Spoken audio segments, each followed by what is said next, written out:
এ তুই কি করলি রাকেশ? তুই আমাকে ছুরি মারলি কেন? আমি তোর কি ক্ষতি করেছি রাকেশ? আমাকে ক্ষমা করে দিও বুড়িমা।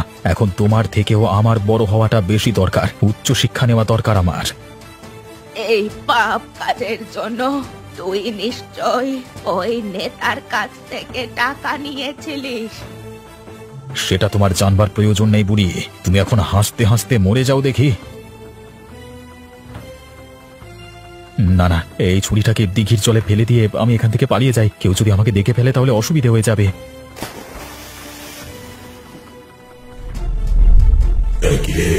আমাদের জন্য একটা কাঁচা লাশ ফেলে দিয়ে গেল যে, আজকে এই মানুষের লাশটাকে আমরা আয়েশ করে খেতে পারবো।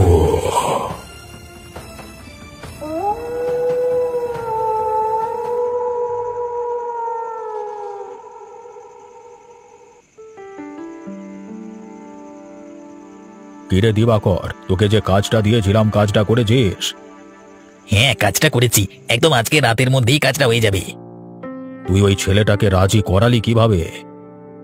রাজি করানোর পদ্ধতি আছে বাবু, এমনি এমনি তো আর রাজি হবে না। টাকার গন্ধ নাকের কাছে দিলেই সুরসুর করে রাজি হয়ে যাবে। আমাকে একটু বল না ব্যাপারটা। ওই ছেলের উচ্চশিক্ষা নেওয়ার জন্য টাকার খুব প্রয়োজন ছিল। ওর বাপের তো কিছুই নেই, ওই তো এক টুকরো জমিতে চাষাবাদ করে। আরে ঘরটা কোনো মতে টিকে আছে আর কি। আচ্ছা, তাহলে তুই সেখানে আঘাত করেছিস তাই তো? একদমই তাই বাবু, সেখানেই আঘাত করেছি আমি। আরে তোর মতো সহকারী আমার প্রয়োজন রে।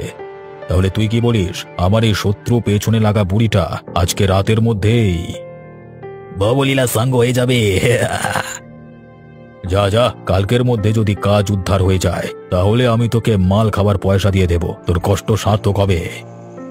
এই জন্যই তো মনে মনে আপনাকে এত ভালোবাসি বাবু, আপনি আমার কত খেয়াল রাখেন।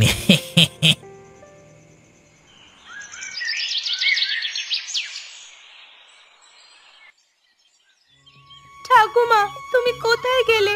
আমাকে না বলে তুমি কোথায় চলে গেলে ঠাকুমা?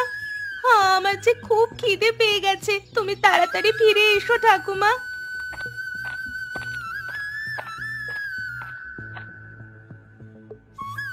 আরে পূজা, তুই কাঁদছিস কেন এভাবে? কি হয়েছে কি তোর? তোর ঠাকুমা কোথায়? তার কিছু হয়ে যায়নি তো? আমি জানি না কাকিমা, ঠাকুমা ঘর ছেড়ে চলে গেছে। তার মানে ঘর ছেড়ে চলে গেছে? কখন গেছে? কালকে রাতে আমাকে থাকতে বলে একবার বের হলো, তারপর আর ফিরে আসেনি।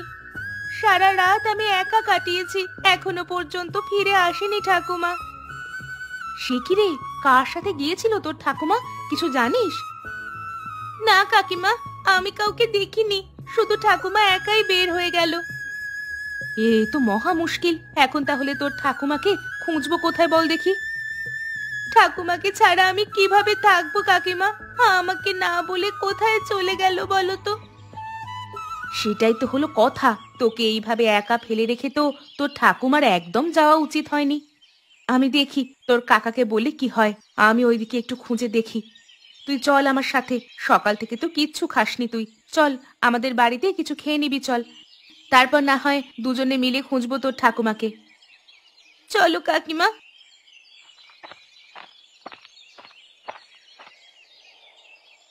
কালকে তুই রাত্রিবেলায় কোথায় গিয়েছিলিস রাকেশ?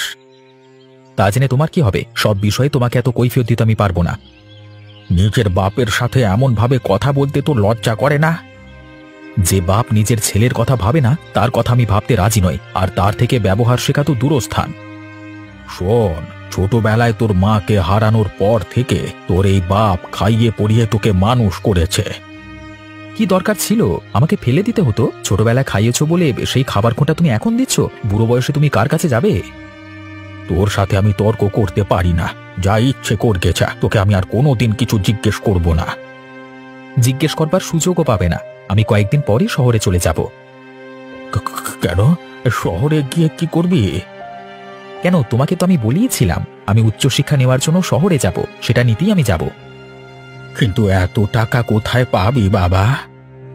তেল মারতে এসো না, টাকা পয়সার জোগাড় আমার হয়ে গেছে। তুমি যখন আমার জন্য কিছু করোনি, আমি তোমাকে এর বেশি বলতে পারবো না। সে কি রে বাবা, শহরে থাকা পড়াশোনা মানে তো অনেক টাকার ব্যাপার। এত টাকা তুই বললাম না আমি তোমাকে কিছু বলতে বাধ্য নই। আমি যা করব সেটা আমি ভেবে ফেলেছি। আমাকে বাধা দিতে আসবে না দয়া করে। তোমার ওই নাকারাত্মক কথা দয়া করে আমাকে শোনাবে না। বেশ বেশ, তুই ভালো থাক, জীবনে উন্নতি কর, এটাই চাই। এর থেকে একটা বাপ হিসেবে আমার তো আর চাওয়ার কিছু নেই। যতই ন্যাকামি করো, তোমার প্রতি আমার ঘেন্না এসে গেছে। এই মনের কথাটা অনেক দিন থেকেই তোমাকে বলতে চেয়েছিলাম।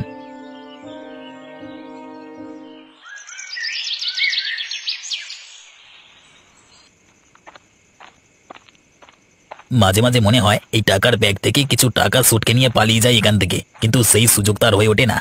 বাবুর বিশ্বাস ভাঙলে হবে না। আমি মাঝে মাঝে যা পাওনা পাই উপরিয়ে তাতেই আমার হয়ে যায়। এই যেমন আজকে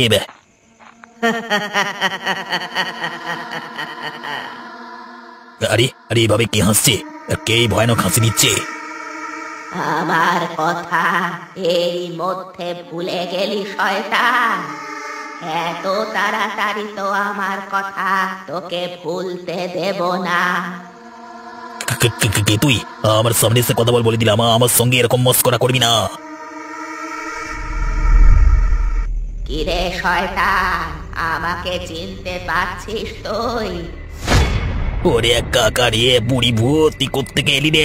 তোকে তো হ্যাঁ রে শয়তান, চক্রান্ত করে আমাকে মেরে ফেলেছিলিস, কিন্তু তাতেও আমি আবার ফিরে এসেছি শুধুমাত্র তোদেরকে মারবো বলে। না না, দয়া করে এই কাজ করিস না। ওরে আমি তোর কোনো ক্ষতি করিনি। যে তোর ক্ষতি করেছে সে আরাম করে বসে আছে ঘরে। চোখ বেটা, তোরা সবাই মিলে জড়িত আছিস। সব কথাকে একে একে শেষ করব।